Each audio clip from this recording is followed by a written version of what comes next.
பாமகவிலிருந்து அன்புமணியை நீக்கினார் ராமதாஸ். அன்புமணியுடன் தொடர்பு வைத்துக் கொள்ளும் கட்சியினர் மீதும் நடவடிக்கை என எச்சரிக்கை. மருத்துவர் அன்புமணி அவர்களை பாட்டாளி மக்கள் கட்சியின் செயல் தலைவர் பதவியிலிருந்து நீக்குவது என்று முடிவு செய்து நீக்கப்படுகிறார். கட்சியின் அடிப்படை உறுப்பினர் பொறுப்பிலிருந்து எந்த நிமிடம் முதல் அவர் நீக்கப்படுகிறார்.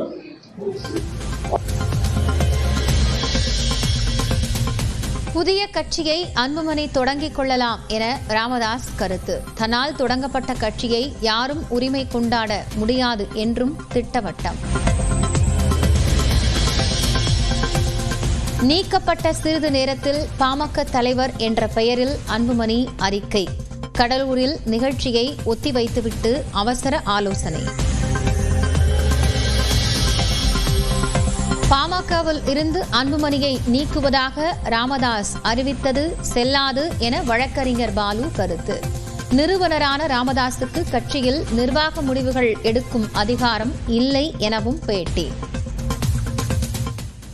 கட்சியினுடைய நிறுவனருக்கு நிர்வாக பணிகளை மேற்கொள்ளக்கூடிய அதிகாரம் என்பது வழங்கப்படவில்லை. பதவி நீக்கம் செய்வது, கூட்டங்கள் நடத்துவது, எந்த முடிவுகளாக இருந்தாலும் பொதுக்குழுவால் தேர்ந்தெடுக்கப்பட்ட கட்சியினுடைய தலைவருக்கு மட்டுமே அதிகாரம் இருக்கிறது. ஜிஎஸ்டி குறைப்புக்கு முன்பே கார்களை வாங்கினால் சலுகை அளிக்க முடிவு. இழப்பீட்டு வரியால் ஏற்படும் பாதிப்புகளை சமாளிக்க விற்பனையாளர்கள் திட்டம். அமெரிக்காவின் 50 விழுக்காடு வரியால் பாதிக்கப்பட்ட ஏற்றுமதியாளர்களுக்கு சிறப்பு சலுகை. 2200 கோடி ரூபாய் மதிப்பில் மானியம் சலுகை வழங்க மத்திய அரசு திட்டம். ஒசூரில் நடந்த முதலீட்டாளர்கள் மாநாட்டில் 24,307 கோடி ரூபாய் மதிப்பில் 92 புரிந்துணர்வு ஒப்பந்தங்கள் கையெழுத்து. அக்டோபர் 9 மற்றும் 10 தேதிகளில் கோவையில் புத்தொழில் மாநாடு நடத்தப்படும் என முதலமைச்சர் அறிவிப்பு. பரமக்குடியில் இமானுவேல் சேகரன் நினைவிடத்தில் துணை முதலமைச்சர் உதயநிதி மரியாதை.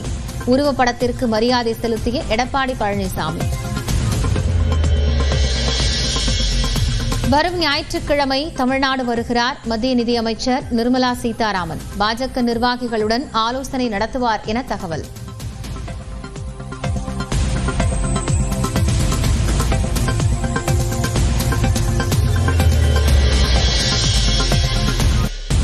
வரும் 14ஆம் தேதி நடைபெறும் இந்தியா பாகிஸ்தான் கிரிக்கெட் போட்டிக்கு தடை விதிக்க உச்சநீதிமன்றம் மறுப்பு. போட்டியை ரத்து செய்ய கோரும் மனுவை அவசர வழக்காக விசாரிக்க முடியாது என்றும் அறிவிப்பு.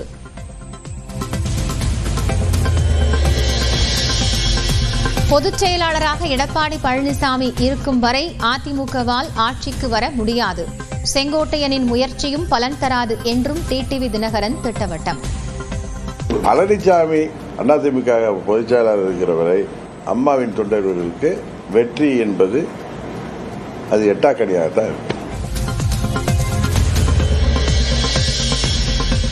தேசிய ஜனநாயக கூட்டணியில் இணைவது குறித்து ஓபிஎஸ் மற்றும் டிடிவி தினகரனுடன் பேச தயார் என நயினார் நாகேந்திரன் பேட்டி. செங்கோட்டையன் அமித்ஷா சந்திப்பு சாதாரணமானது என்றும் கருத்து.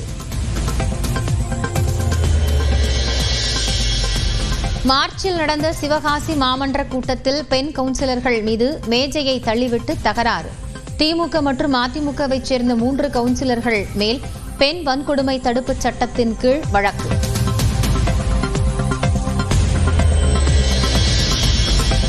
நீலகிரி மாவட்டம் கூடலூரில் வனவிலங்குகள் தாக்குதலால் மனிதர்கள் உயிரிழப்பதை தடுக்க கோரி முழு கடையடைப்பு போராட்டம்.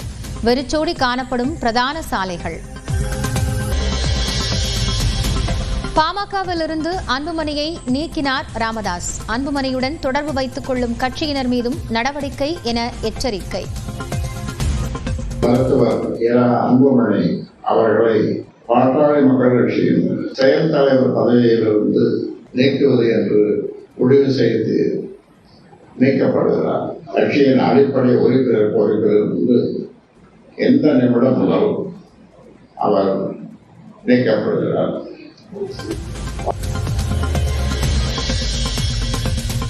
புதிய கட்சியை அன்புமணி தொடங்கிக் கொள்ளலாம் என ராமதாஸ் கருத்து. தன்னால் தொடங்கப்பட்ட கட்சியை யாரும் உரிமை கொண்டாட முடியாது என்றும் திட்டவட்டம். நீக்கப்பட்ட சிறிது நேரத்தில் பாமக தலைவர் என்ற பெயரில் அன்புமணி அறிக்கை. கடலூரில் நிகழ்ச்சியை ஒத்திவைத்துவிட்டு அவசர ஆலோசனை. பாமகவில் இருந்து அன்புமணியை நீக்குவதாக ராமதாஸ் அறிவித்தது செல்லாது என வழக்கறிஞர் பாலு கருத்து. நிறுவனரான ராமதாசுக்கு கட்சியில் நிர்வாக முடிவுகள் எடுக்கும் அதிகாரம் இல்லை எனவும் பேட்டி. கட்சியினுடைய நிறுவனருக்கு நிர்வாக பணிகளை மேற்கொள்ளக்கூடிய அதிகாரம் என்பது வழங்கப்படவில்லை. பதவி நீக்கம் செய்வது, கூட்டங்கள் நடத்துவது, எந்த முடிவுகளாக இருந்தாலும் பொதுக்குழுவால் தேர்ந்தெடுக்கப்பட்ட கட்சியினுடைய தலைவருக்கு மட்டுமே அதிகாரம் இருக்கிறது. ஜிஎஸ்டி குறைப்புக்கு முன்பே கார்களை வாங்கினால் சலுகை அளிக்க முடிவு.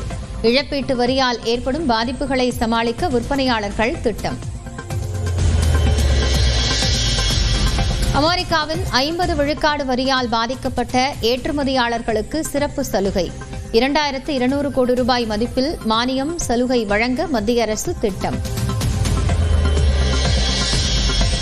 ஒசூரில் நடந்த முதலீட்டாளர்கள் மாநாட்டில் 24,307 கோடி ரூபாய் மதிப்பில் 92 புரிந்துணர்வு ஒப்பந்தங்கள் கையெழுத்து. அக்டோபர் 9 மற்றும் 10 தேதிகளில் கோவையில் புத்தொழில் மாநாடு நடத்தப்படும் என முதலமைச்சர் அறிவிப்பு. பரமக்குடியில் இமானுவேல் சேகரன் நினைவிடத்தில் துணை முதலமைச்சர் உதயநிதி மரியாதை. உருவப்படத்திற்கு மரியாதை செலுத்திய எடப்பாடி பழனிசாமி. வரும் ஞாயிற்றுக்கிழமை தமிழ்நாடு வருகிறார் மத்திய நிதியமைச்சர் நிர்மலா சீதாராமன். பாஜக நிர்வாகிகளுடன் ஆலோசனை நடத்துவார் என தகவல்.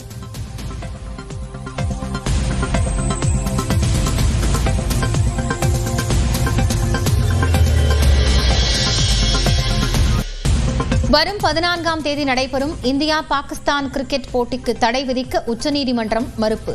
போட்டியை ரத்து செய்ய கோரும் மனுவை அவசர வழக்காக விசாரிக்க முடியாது என்றும் அறிவிப்பு.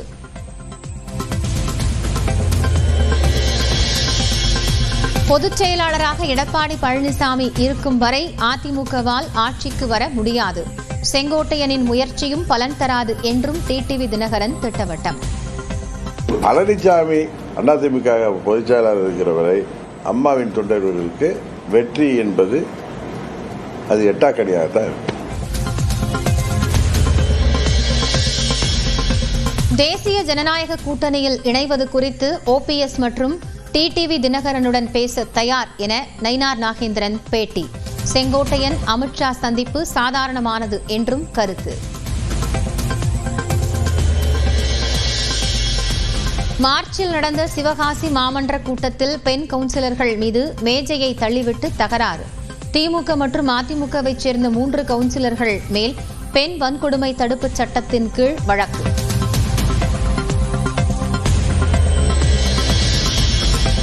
நீலகிரி மாவட்டம் கூடலூரில் வனவிலங்குகள் தாக்குதலால் மனிதர்கள் உயிரிழப்பதை தடுக்க கோரி முழு கடையடைப்பு போராட்டம். வெறிச்சோடி காணப்படும் பிரதான சாலைகள்.